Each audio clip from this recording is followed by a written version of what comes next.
Welcome everyone to the show. We have OB-GYN Dr. Anita Landry joining us today. Welcome, Dr. Landry. Great to have you. Thank you. In our first story, almost everyone has heard about the little blue pill. It's known for helping men with erectile dysfunction, but could it help save the life of a child with a rare lymphatic condition? Let's have a look. I had a very difficult pregnancy. When my daughter was born, we were so relieved that nothing was wrong with the baby. Melody was perfect, but when she was a few weeks old, something wasn't right.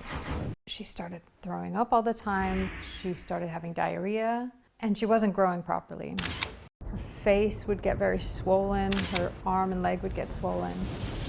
She was clearly in pain. I felt so helpless. Finally, they did a colonoscopy and an endoscopy, and Melody was diagnosed with intestinal lymphangiectasia. This condition is so rare that most of the doctors we've seen have never heard of it. Her lymphatics all throughout her intestines were basically leaking, and she was becoming malnourished.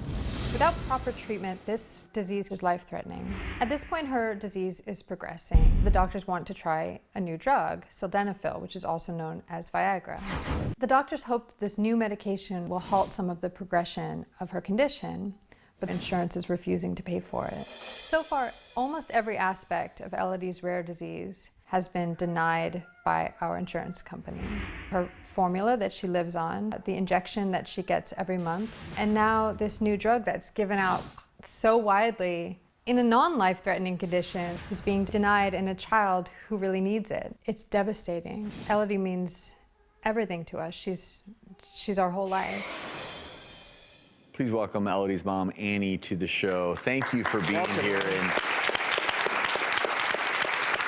I first want to ask you how you're emotionally coping with your daughter's condition and obviously having difficulty securing the medication that you hope will help her. I mean, with this disease, every day is a new challenge.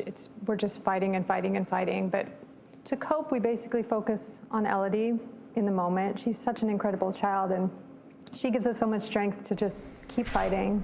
It's so important to understand why, in this case, sildenafil, which is, as you alluded to, used for erectile dysfunction, but you know, it's being looked at for other issues that involve either your vascular system or lymphatic system.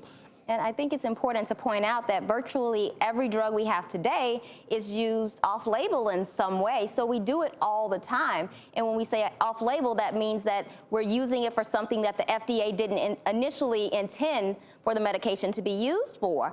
And so it's important that we point that out, because especially in these rare cases where we don't have a lot of studies, these off-label uses are actually the standard of care. They are, and the insurance companies look at it in a very rigid way. Hey, it's not listed for this condition, therefore we're not going to approve it, and that's not right. We need to look at that. I understand, despite your daughter's doctors trying to secure and writing to the insurer to try to get this treatment, still denied. Yes, and our doctors are at Stanford who are currently studying this drug in this specific condition, and they have some really compelling evidence that it can help restructure some of the lymphatics in these malformations. But so far, just as you said, these rare conditions, sometimes they're just black and white. They say if it's not FDA approved yet, we won't give it to you. But with children with rare diseases, this is all we've got, is these off-label uses.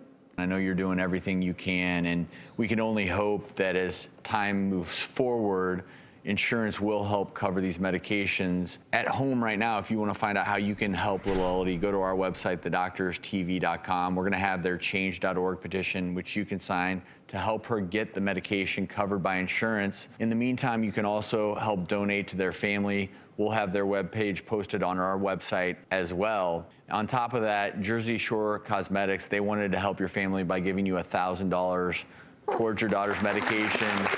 And we here at the show are so moved by your story. The show is going to donate $4,000 so that hopefully while this all works out, and again, hopefully change will occur and this will be approved, but in the meantime, hopefully she can get the medication that she needs. Well, thank you so much.